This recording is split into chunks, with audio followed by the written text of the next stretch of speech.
Tonight, the nurse brutally beaten on the job is celebrating a victory in court. The man who attacked her with a fire extinguisher has been found guilty of the assault. Boston 25 News reporter Christine McCarthy spoke to that nurse after an emotional day in court. This was a long time coming for this nurse who, like too many healthcare workers, was attacked on the job.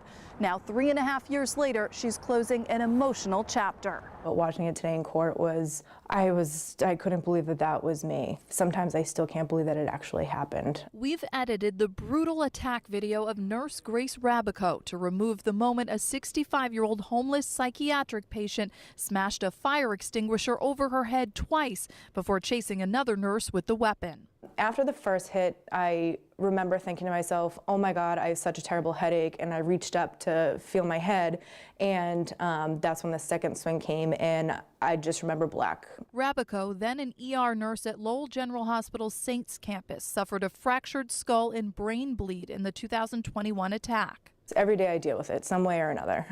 Some way or another I'm reminded of it, or I have flashbacks of it.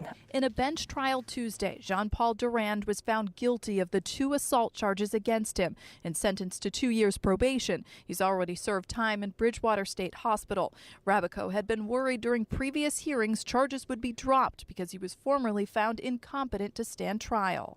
It was hard and a little bit heartbreaking, but at the end of the day, we got, kind of the verdict that we were all hoping and praying for. Rabico had been anxious to face her attacker in court, but delivered a victim impact statement. The actions Mr. Durand took toward me that day will continue to affect me for the rest of my life. Rabico can't endure ER work anymore, but ever committed to helping people, she works as a nurse now in Boston. She hopes her voice and this verdict prevent another incident against healthcare workers who face daily violence on the job.